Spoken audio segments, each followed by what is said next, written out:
Еден од предизвиците секој пати кога се зборува за празник, и тоа сигурно сте го чуле многу пати, е фактот дека она што сметаме дека е познато и јасно на сите, треба уште еднаш да го кажеме на начин на кој луѓето ќе речат: "Океј, ајде ќе слушаме до крај што има да каже говорникот."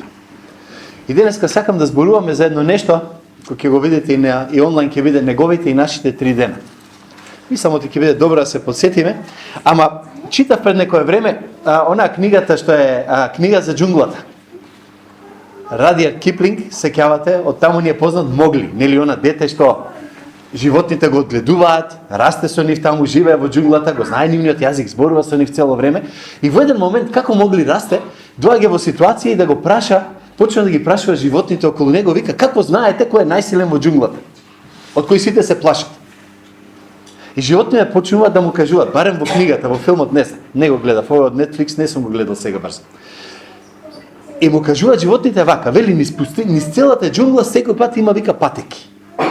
И кога ќе се сретнат две животни на патеката, тоа што е послабото ќе се тргне од патот, за тоа што е посилното да помине.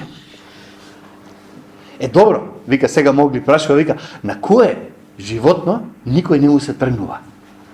Кое е, вика, тоа нешто во џунглата на што сите му се плашат?" И сега некој кажува слонот, некој кажува тигарот, некој лавот, некој змијата, и одеднаш една мудра, таму мудар буф вика: "Нешто од кое сите се плашат во џунглата е смртта. Таа не се трга за никој." И тоа е многу интересно кога вака ќе го помислите. Сега пред пар месеци кога бев во Америка, уште еднаш поминав во онаа библиотеката на Били Греем во Шарлот, многу познато место, и таму има едно видео клипче и ме удри. Знаете, јас собирам обично информации вака за проповеди од време на време, кога му го даваат конгресниот медал за чест на него, на Рут и Били Греем. И тој вика вака: "Влегувајќи тука, кога зборува пред целиот американски сенат, поминав покрај портрети на многу големи американци. Вика, луѓе кои ја задолжили нашата земја. Има едно нешто кој им е заедничко на сите нив, вика. Или се мртви, или ќе умрат. Тоа ни е заедничко на сите." И тој продолжува, вика: "Прашањето е друго. Што ќе се случи потоа?" И ова е многу важното прашање за нас денеска, кога ние седнуваме и зборуваме за смртта и за воскресението на Господ Исус Христос. Денес е Великден. Христос воскресна. Го знаеме тоа. Ако некој не го верува тоа, можеме да останеме после, ќе пиеме кафе, ќе разговараме, може да се чуеме, да видиме дали стварно можел да воскресне или не можел да воскресне, или што се случило таму. Воскресението на Христос може да го погледнеме од многу аспекти. Од аспект на тоа дали се случило, од аспект на тоа да го докажуваме, од аспект што тоа значеше за нас и така натаму, ама јас сакам да го погледнем од еден малку поинаков аспект за нас денеска, а тоа е овој. Замисли се себе си да беше на Голгота. Замисли се дека гледаш дека умре и замисли се што ќе ти значи петок, сабота и недела во животот. Или како ќе се вратеше на нив. Или ај малку да го донесеме поблиску до дома. Сети се на некој ден во животот што нема шанса да го заборавиш. Додека си жив. Живо. Пробај на нешто такво да го замислиш. Сакам денеска да го погледнеме, значи, целиот овој настан, случката, како од воскресението да земеме пример за тоа како да се справиме кога ќе минуваме низ петок, низ сабота и низ недела. Оти секој од нас ќе го врви тоа како еден ритам, нон-стоп, секој пат. Додека сме живи. Сакам да го погледнем. Во Апостол Петар, 2 глава, 21 стих вика: "Кои преку него поверувавте во Бога, кој го воскресна од мртвите и му даде славата, верата ваша и надежта ваша да бидат во Бога." Тоа е основата на која Господ Исус ги постави црквата. Верата наша, верата нивна, верата наша. Имам едно чудо сведоци за неговото воскресение, нема да одам таму, реков. Јас кажав дека ќе зборам за неговите и нашите 3 дена. И ако седнете да ги погледнете тие 3 дена, ќе погледнете, ќе видите неколку ствари. Првото е дека во петокот се соочуваме со смрт, со страдање, со агонија, со маки, со проблеми, со тешкоти. Не знам си како сакате свадете. Во саботата веќе луѓе почнаа да се соочуваат со тагата. Има загуба, го нема тој што ми требаше. Има тага, има збунетост, има една беда и мизерија, знаете. Кај беа учениците во сабота? Испокриени во Кој кај стасал? А нема никој. Арно, ама ќе се сетите, дојде недела. И во недела имаше радост, имаше славење, имаше победа. Сетете се на било кој важен настан во животот што сте го имале и ќе ги видите трите овие ствари. Вака или онака, ќе поминете ни сите три. Петок беше онај дел на болката, денот на болката, за кој почнува од тука да се зборува. Прашањето е секој пат и што да правам кога ќе дојде денот на болката. Како да поминам кога имаме денови на збунетост, на збрка, на проблеми, на тешкоти, или како на крајот да излезам среќен или радосен од после сите проблеми. Сега, животот го делиме на два дела. Или имаш проблем, или ќе имаш проблем. Или нешто се случувало, или нешто ќе ти се случи. Секој пат е така. Во животот на секој од нас тоа е реалноста. Ако сте слушнале нешто нова порака порано, извинете. Ќе ја повторам, и мислам дека е важно. Од друга страна, оваа порака одговара на едно друго прашање, што стално се слуша, кај беше Бог кога мене ми се случи ова или она. Секој пати Бог ни е виновен за нешто што се случило. Како да се справам со ова? Кој ќе ми даде надеж? Петок, денот на болката што го спомнав, имаше неколку страни. Беше телесната болка. Ако погледнете, нема да одиме во детали. Меѓутоа, телесната болка беше многу голема, страшна. Да те тепаат, да те претепаат, да те влечат, да те мачат, да те качат, да те стават на крстот, да се задушиш.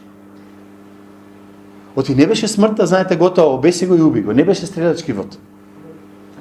Не беше фрли го од карпа, не беше обеси го. Траеше со сати. Со сати, некои викаат со денови за некои луѓе.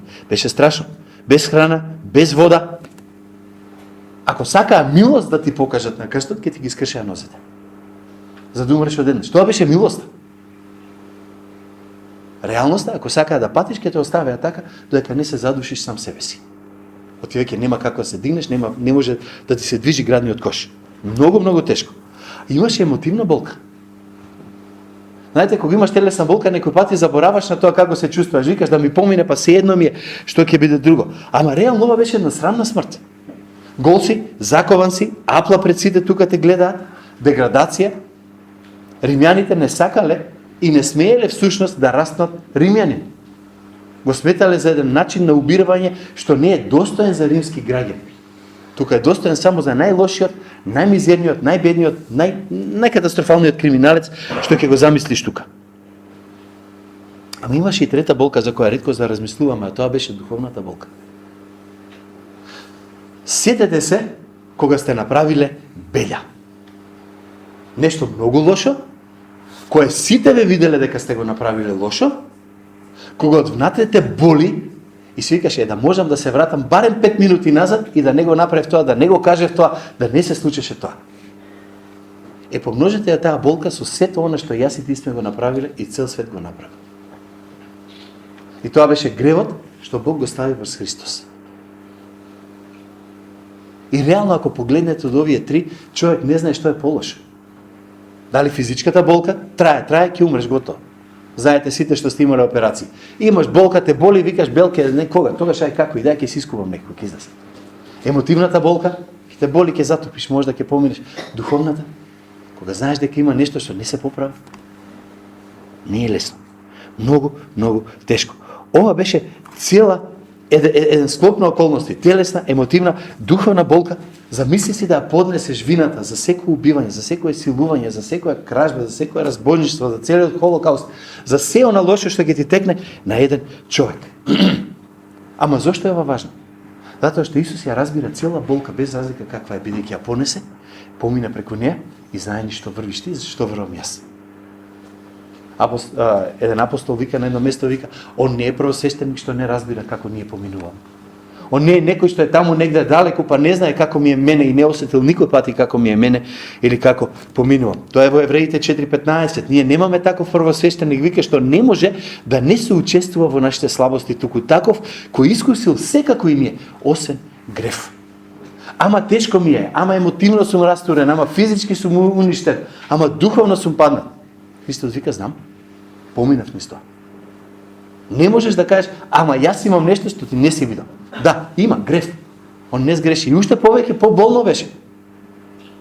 Сте јаделе ќотек кога не сте биле криви? Боли повеќе од викаш, не сум крив. Кога сум крив, пата, мама, знам, си го јадам, оти сум го заслужил. Лошо е кога не си го заслужил.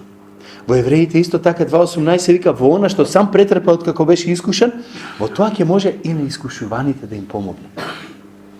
Ние не викаме, Господи, ти не знаеш како да си гладен, вика, знам. Ама ти не знаеш како да си на улица, знам. Ама ти не знаеш како другарите најблиските да доста, знам. Ама не знаеш како ќотек да јадеш да не си, знам. И он вика, знам и уште повеќе од јас не го направив, а го истрпев. А ти го направи и со право требаше да го трпиш. Тоа е страшниот, опасниот дел. Сега, ако сакаме да имаме некоја полза од тоа, што да правиме? Има две работи што Исус ги направи, всушност.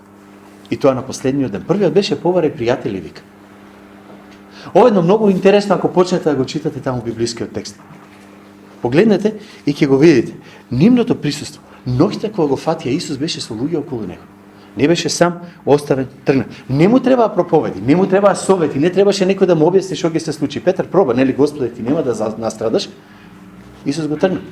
Ама сепак ги повика, рече, дојдете со мене и бдејте. Некој пати ти треба некој што само ќе седи покрај тебе и ќе ќути. Не мора да те поучува, не мора нешто да ти каже кој знае што. Седни со мене. Исус отиде да се моли и си ги собра со него пријателите. Во Матеј 26 глава 36 до 39 стих. Потоа отиде Исус со нив на едно место наречено Гецеманија и им рече на учениците: поседете тука додека отидам онаму да се помолам. И кога ги зеде со себе Петар и двајцата синови на Зеведеј, нели се натажи и почна да тагува. Тогаш им рече Исус: смртно е нажалена мојата душа, останете тука и бидете будни со мене. Ова го зборува со пријатели, не го зборува сам. И ако се подалечи малку, вика, падна ничком, се молеше и говореше: Оче мој, ако е можно, нека ме одмине оваа чаша, но некако ја што сакам туку како ти. Две работи тука што одат заедно, ако ги видите. Останете со мене. И на Синот Божи му треба пријатели кога беше во мака. Обично кога ни е тешко, сакаме себично да се затвориме во себе. Никој не ме разбира, никој не ме знае, никој не сваќа како ми е, ќе се затворам, ќе бегам од пријатели, ќе бегам од односите, ќе бегам од оние што може да ме погледнат и можеби ќе ми кажат помош, можеби ќе ми одмогнат, ама бегам. Се викаме подалеку, никој да не е тука, да не ми направи нешто. Се изолираме, ама е глупаво. Бидејќи Бог сака да имаш поддршка од другите. Патем, црквата е такво место. Црквата е местото каде што можеме и треба да ја добиеме поддршката што ни треба. Ако не можам во светот да најдам никој, ако не можам да најдам вам или онамо некој, да ја најдам кај Господа и во црквата меѓу Божите луѓе и да кажам: ми треба, душата ми е смртно нажалена, молете се за мене. Тоа е причината зашто како СЦ центар, како Соборна црква во центар, имаме телефонски број. На кој се јавуваме, за да може да кажеме: ево молитвена потреба. Зошто? Да имаме некој покрај нас кога ни е тешко, кога имаме проблем. Второто нешто што за мене беше интересно тука е, Исус е многу отворен за тоа како се чувствува. Душата ми е нажалена до смрт. На луѓе им се случуваат тешки работи, викаш: како ти? Арен сум супер, фала му на Господа, Бог ме крепи, ме држи, ме идиот. Исус не можеше да издржи. Вика: до смрт сум натажен. А ние имаме верници посилни од Христос, кои никогаш нема да признаат дека нешто не им оди, бидејќи нели толку сме духовни што се ни е фантастично. Исус не застана на тоа. Ја призна болката и пред Бог и пред луѓето. Прво, ја призна болката стварно пред Бог. Душата ми е смртно нажалена. И вика на другите околу него: бдејте, бидете покрај мене. Значи, кога сме во петок, треба да побараме помош од Бог. Ама интересно нешто има тука, еден стих вика во Галатите 6.2. Поднесувајте ги тешкотиите еден на друг и исполнувајте го така законот Христов. Носете ги, вика, тешкотиите еден на друг. Кога имаме мака, кога имаме тешкотија, кога душата ни е смртно нажалена, најди, брат и сестра, сподели го тоа. Не, јас ке си истрпам, од јас сум верен, добар христијанин.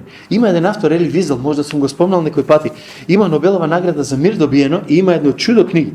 Мислам, од 56 книги има напишано. И од Втората светска војна наваму, доека нели до смртта негова, нели беше амбасадор за мир. Тој преживеа во Букенвалд, таму во тој концентрационен камп. И во концлагерот видел многу страшни работи. Има едно прашање му е поставено на него во едно интервју, го прашаа како мина низ најголемата мака. Вика со помош на пријатели, со помош на Господ. Двете работи. Да има некој да те подкрепи, да има некој рака ти подаде, да има некој каже, не се кире, дај тераме на. Многу важно, многу битно нешто. Исус го направи тоа, кога си во петок, побарај помош од Бог. Тука. Знаете, и штом се оддалечи малку, падна на земја и се молеше за да го одмине оној часа кој е можно и викаше: Аба оче или Аба оче, се е можно за тебе, отклони од мене оваа чаша, но не како ја што сакам, туку како ти. Знаете, ние викаме нели Аба, значи тато, тате, ама странски јазик ми. Сега кога патував последниот пат во Виена, седев на аеродромот таму во ложата и имаше едно еврејско семејство. Татко, мајка и 7-8 деца беа заедно. Знаете колку беше интересно, сите трчаат наоколу и цело време е аби, тато. И си викаш, гледај како му се обраќаат на татко им. Гледај како Господ му се обраќа на таткото. Како некој што може да се крие под маса и па да викне: тате, еј тука сум. Тоа е она што го вика ова блискост. Кога има човек болка, не вика семоќен, се присутен Господе.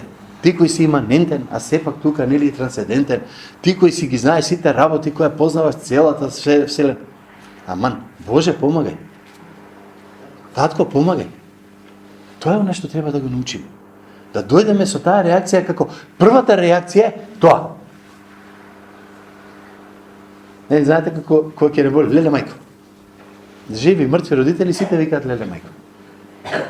Истата реакција да биде: леле, аман Господи, помагај, тука сум, јас сум овде. Дај да реагираме одеднаш. Зошто е тоа важно? Бидејќи таа молитва, кога викаме Господи, татко, ако може ова да ме одмине, ако помине, е онаа вистинска молитва. Знаете зашто? Од ја признава Божјата сила. Јас викам, само ти Господи може да помогнеш, затоа тебе ти се обраќам. Си ја кажувам желбата. Не, ова Господи, ти знаеш што треба да се случи. Боже, ама ти знаеш, немаш јас да ти кажам. Абе, јас сакам тоа. Колку пати сте влегле во ресторан да порачате за јадење и доаѓа келнерот и вика: што сакаш? Вика: избери за мене. А? Не викате така, нели? Викаш: сакам ова. Викаш: Господи, јас признавам дека само ти можеш да ми одговориш, ти знаеш што ми треба. Океј, а што сакаш ти уствари? Дај да видиме дали тоа што го сакаш е по моја волја или нешто друго. Да не биде: Боже, фала што ми даде, ама не е тоа што го барам. И третото, кога јас се обраќам кај него, јас му се предавам со доверба. Бидејќи да чудам кај некој за кој верувам дека всушност може да ми одговори на молитвата. Дека не е само јас изборам, си мелам и ништо не се случува. Вака или онака, Боже помагај, е нешто што сигурно сите ние сме го молеле кога тогаш по животот. Сакали или не? Некој патриоти сакаме, некој патриоти мораме. И кога Исус завршува со оваа молитва, доаѓаат војниците и го влечат на судење. Тогаш Исус оди на судењето. Сите судови што тој ги помина беа нелегитимни. Беа, значи, фарса. Бетер од нашиот македонски судски систем. Значи, класична, тотална, целосна фарса. Прво, еврејскиот закон не даваше ноќно време да се суди никој. Второ, требаше да има сведоци. Трето, имаше зашто се заслужува смртта, зашто не. Значи, се што се случи беше катастрофа, немаше благе везе со реалноста. Ама, го измачува, го расна и умре. Умре Исус и дојде сабота. Маки, проблеми, тешкоти, страдање, се. И ова е моментот кога си го поставаш прашањето: вредеше ли зошто мина ми се тоа? Ајде да ве прашам нешто, дали сте размислували? Ние знаеме, сме ги читале нели текстовите, дека всушност нели Исус им каже на учениците: јас ќе умрам и пак ќе воскреснам, а учениците не го разбраат. Така беше? Нели учениците не им беше јасно што се случува. Ама ај размислете малку поинаку. Ајде да ви го свртам вниманието. Знае учениците од Исус лечи болни. Знае дека воскреснува луѓе и така натака, знае. Што мислите, знае ли дека може да слезе од крстот ако сака?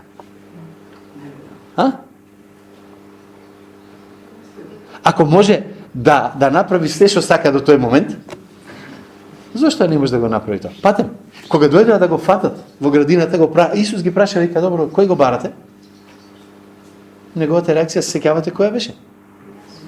Вика Исус, вика, јас сум. И што се случи? Падна. Од што падна? А не можеше он да излезе и да каже на крстот, јас сум, и се да реши. Јас мислам, учениците чека до моментот дека рече да се сврши и ништо не се случи и вика, готово, пропаднавме. Мислам дека знае оти може да слезе од крстот. Мислам, оти верува дека е можно тоа да се случи, ама падна, умре и готово. Знаете, ова не беше Супермен и Криптонит. Нели знаете, Супермен има само еден елемент, или што го нема на земјата, од кој Супермен ги губи сите своји моки. Христос не беше некој за кој само челична шајка му покажа и готово, веќе нема сила, ќе загине. Исус отиде доброволно таму. Немаше. Бог, Создателот, можеше да прави што сака со созданието. Ама како што викаше еден автор, не клинците, туку љубовта кон тебе и мене го задржа на крстот. И баш заради тоа остана и не слезе. Ама мислам дека во сабота учениците се потопија во едно дебело кајање. Петар нормално викаме заради тоа што се откаже од него. Кај беа другите? Едниот го предаде, па се обеси. Океј. Ајде, значи двајца сме ги тргнале веќе на страна. Кај се другите 10? Јас еднаш проповедав на таа тема, ако се сеќавате. Тома не беше единствениот неверник. Имаше 11 неверни ученици. Тома само рече, јас не верувам. Си кажа гласно и јасно баре тоа што го мисли. Кај беа другиве? Сите се разбега. Еден нема покрај него. Еден нема дојде да го погребе, луѓе. Одат двајца, кои се тајни сведоци, негови, тајни негови ученици, членови на Синедрионот, луѓе кои ќе ја загубат се што имаа со тоа што го направи Светојчи, они се единствените кои се околу Христос. Мртво. Јас мислам дека ги гризеше совеста на овие. Дека не им беше многу лесно да кажат што се случува тука. Знаете, Исус некој викаат маченик. Исус не беше маченик. Маченик по дефиниција е некој што страда, не оти сака, туку оти мора. Исус беше спасител. Он страдаше, оти сакаше. Не оти мораше. Тој го направи. Учениците беа полни со страв. Ако губи Исус, кој е следен? Пак сетете се. 3 години беа со Исус. Барем 3 години. Гледа се што се случува, први побегна. Зошто Јосиф од Ариматеја и Никодим не се уплашија? Ја ако нас не убијат следни? Они решија да го направат тоа што го решиле без разлика што прават другите околу нив. Една многу важна работа за нас. Не гледај кој што прави, гледај си ти како може да му стоиш на Господ. Заборавете, ама другите така правеле, ама може да ќе направиме. Направи го она што знаеш дека Господ ти го ставил на срце. Беа збркани. Што да правиме сега? Што е следното? Што да правиме? Сабота, ама цела сабота требаше да помине. 24 часа треба да помине. Ајде да ве вратам назад во вашиот живот сега. Да се вратиме во нашите саботи. Во петок се случило нешто страшно. Сме направиле страшно голема белја или не направиле страшно голема белја. Се ни се срушило. И доаѓа следниот ден, се будиме сабота. Кајање, што не направив како што треба, зошто го направив оно што требаше, страв, леле како ќе биде понатаму, што ќе биде, збрка, не знам на кај да фатам, на лево ли, на десно ли, оставен сум тука. Ова може да биде било што. Си тргнал нова работа, нов бизнис, се ти одело супер, се ти одело фантастично и во еден момент сваќаш дека нема дно доздола. Си потонал. Ние си имал таква ситуација во животот. Почнеш да си броиш колку имаш за да купиме стан и одеднаш сваќаш дека си банкрот. Се случува шок. Не еднаш во животот сме го поминали ова. Емотивно, физички, духовно, како сакате кажете го. Кајање, страв, прво хаос, кајање, страв, збрка, проблеми. Било кој дел од школување, брак, семејство, деца, црква, како сакате ставете го тоа. Има илјадници начини на кои поминуваме ни саботите, кога ни имаме сомнеш, кога има загуба, кога има очај. Интересни има два стиха.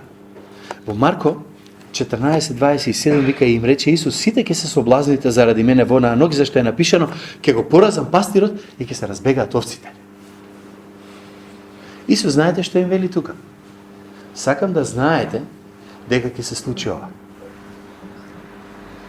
Кога човек работи психолошко советување, кога разговара со советување на луѓе, секој човек во тага или во таже поминува низ 5 фази. Нема да ги поминам тие 5 фази, ама поентата е дека сите врвиме низ некој циклус, кој Господ го ставил во нас. Овде имаме еден друг циклус за кој зборува Господ. Циклусот дека ќе има петок, кога ќе се случи лошото, сабота, кога ќе бидеме збркани, ќе опоразам пастирот, ќе се разбегаат овците. Со други зборови, она на што си се надевал го нема веќе и секи ти пропадне. Сите лаги потонале веќе, готово, нема шанса понатаму. Ајде едно прашање до тебе, не до мене. Дали некојаш заради болка си го напуштил Бог? Размислете малку. Тоа не е, си се молил за нешто, не ти се случило и веќе те нема у црква. Јас се молев за ова, не го добив, не ти одам. Зошто? Оти многу ме боли Господ. Сме го врвили, да знаете. Седете се малку. Време е да се вратиш кај Бог. Болката реално треба да не донесе кај Бог. Болката не треба да биде нешто што вика бегајте сите од мене, оставите ме на страна, јас сум си сам ќе се излечам од оваа работа. Болката треба да не донесе кај единствениот кој може да ни помогне. И тоа е она на кој можеме да се научиме од ова тука. Кога ќе почнеме да се сомневаме во постоењето на Бог, најчесто е нештата не се онака како што сакаме да бидат. Не се по мој кеф. Паталете дали црквата го прави нечиј кеф или не, тоа е друга приказна. Поентата, дали јас не сум од црквата затоа што не го сакам Бог? Ама не, јас го сакам Бог, ама не ја сакам црквата, стварно. Многу се сакам жена, ама не живеам со неја. Прекрасна работа. Многу го сакам онај заради кој сум жив и здрав и живеам, денеска ми дали живот и се, ама не можам да бидам со неговите други луѓе. Зошто? Така е. Тоа е она за кој се случува. Тоа е онај сомнеш, она збунето, со она збркана работа. Еден верник еднаш рекол вака, вика, јас никогаш не се сомневам во Бог, ама се сомневам во неговата мудрост и во неговиот план за мене. Бог си го има. Никогаш не сум рекол дека го нема. Ама дали го знае најдоброто за мене? Не сум сигурен. Читав, има неколку книги од Рик Ворен, ги има и на македонски, на едно место напишал вака, вика, моите две деца никогаш не се сомневале дека јас сум нивни татко. Не се сомневаат дека ги сакам, барем се надевам, ама често се сомневаат во мојата мудрост. Што му текна? Од кај му такви идеи? Не се сомневаат во мене, ама се сомневаат точно баш во мојата мудрост. Сите што сме пораснали, што сме поминале тинејџерски денови, многу добро знаеме, кога сме биле во ситуација кај што на родителите викаме, ти поима немаш. Ти немаш што да ми кажеш мене, ти немаш поима за што зборуваш. Еден сваќаме го луѓе знаеле што зборуваат. Само ние нешто сме ја збркале работата. Тоа ни се случува кога сме во конфликт, кога сме во збрка. И гледате во Јован 16 глава како тоа го напишал тука. Бог вика, вистина, вистина ви велам, тоа го вика Исус, дека вие ќе заплачете и ќе заридате, а светот ќе се зарадува. А вие ќе бидете нажалени, но жалоста ваша ќе се претвори во радост. И гледате што вика, сабота ќе има. Ама гледате што се случува понатаму. Жена кога раѓа вика има болки, оти дошло времето неизино. Не знам. Значи, може да зборам само од трето лице. Но штом ќе го роди детето, од радост не ги помни веќе болките, зашто се родил човек на светот. Па така и вие. Сега сте нажалени, но јас ќе ве видам и ќе се зарадува срцето ваше и радоста ваша никој нема да ви ја земе. Исус вети дека ова ќе помине и ќе дојде ново нешто. Истото тоа го вика во Исаја 61:3, вика да им соопштам на оние што тагуваат на Сион дека ним место пепел ќе им се даде украсување. Место плачење, елеј на радост, место опаднат дух, славна одежда. И ќе ги наречат силни со правда, градина на Господа за негова сила. Знаете што е ветувањето тука? Тие што ги се збунети, збркани, уплашени, Господ вика, јас ќе ви дадам нешто друго и нешто повеќе. Еден многу убав текст, барем јас го сакам. Преку води ли ќе минуваш, јас сум со тебе. Преку реки ли тие нема да те потопат. Ако тргнеш преку оган, нема да се изгориш и пламенот нема да те обгори. Ова е нешто да се сетиме која е сабота. Зашто јас сум Господ Бог твој, светец од Израелев, твојот спасител, откуп за тебе го дадов Египет, Етиопија и Савеја ги дадов за тебе. Вика, најубавата земја сум ја дал за тебе за откуп. Сте најубавото, вика тука. Бидејќи си скап во очите мои, многу си ценет. Јас те возлюбив, затоа ќе дадам други луѓе за тебе и народи за твојата душа. Ајде да ви го преведам малку поинаку. Секој е дете Божјо, секој новороден човек кој верува во Исус како спасител. Вика, јас сум спремен да ги дадам сите за тебе. Тоа е она што секој родител тука вика, јас себе си ќе се дадам целиот за моето дете. Тоа е она што го вика Господ за мене и за тебе. И ова е она кој ни го носи следното нешто што ни го носи, а тоа е од смртта дојде во воскресението. Да дојдеме до неделата, до победата и до радоста. И прашањето е како да стигнеме до денот на радоста. И одговорот е многу прост. Одговорот, ова цитирам друг човек, не јас. Како да се излезе од петок и да се живее во недела не е принцип, не е наука, не е ритуал, не е правила, туку е личност со која градиме однос. Единствен начин да излеземе од саботата, да не ни значи веќе ништо петокот, е да се сретнеме со личноста на Господ Исус Христос. Не само со тоа што го направил, не само со тоа што го мислиме за него, не е принцип, знаеш, ти ќе се нарекуваш христијанин и секи ти оди супер. Не зборуваме за принципи. Градиме нешто повеќе. Кога Исус им се покаже на учениците, на повеќе од 3000 луѓе, тие веќе не им беше страф. Знаете што вика учениците? Што ми е гале дали ќе умрам? Петар излегува пред 3000 души, вика, бе, вие губивте Исус. Која е храброст? Споредено со претходно, со само 3 дена претходно. Мислам, не се 30, малку повеќе се, кога Светиот Дух дојде над него. Ама поентата е следната. Значи, немаше страв веќе. Учениците излегува, Исус воскресна. Излегува надвор проповеда. И вика, престанете бе? Како престанете? Цело време проповеда. Зборува за Христос. Се подпираме на силата на Исус. Кога сме во болка, во тешкоти, во страв, во мака, ни треба спасител. И всушност затоа се вика спасение. Знаете, ти не можеш сам да го направиш. Мора некој друг да го направи, за да ти биде спасител. Иначе аз не може да си бидам сам себе си спасител. Едноставно нема начин. Има сила во неговото име. Знаете, кога Исус воскресна, кога видела дека гробот е празен, што направи? Почна да проповедаат. Кога Светиот Дух слезе над нив после 50 дена, вика, излегла до 300 година од нашата ера, не цели 300 години. Целата Римска империја има христијани. Целата Римска империја имаше христијани. Никој не можеше да им земе радоста. Не можеш сам. Запоминеме за тешкотиите на животот 3 нешта. Ќе обараме присуството на Исус, ќе се сетиме на неговите ветувања, ќе се подприме на неговата сила. Ама затоа поставам во 11, 25 и 26, Исус вика, смртта не е крај на се. По Римјаните 10:9 ни се вика вака, ако со уста го исповедаш Господа Исуса и со срцето свое поверуваш дека Бог го воскресна од мртвите, ќе се спасиш. Ова е всушност поентата на Великден. Со уста исповедање, со срце верување. Кога денес ќе отидете, кога ќе видите комшиите, кога ќе се видите со оние кои ви се блиски, кога ќе му речете Христос воскресна. Прво треба во вас да видат дека стварно го верувате тоа. Оти не ај за многу години. Прво тоа треба да го видат дека е така. А потоа, кога ќе видат дека е, ќе рече стварно веруваш? Да или не. Вчера со Сузи гледаме за Евзекманија. И имаше некакво си интервју на улица. И прашува, не знам дали некој гледаше, прашува овие коментатори, дали има човекот душа.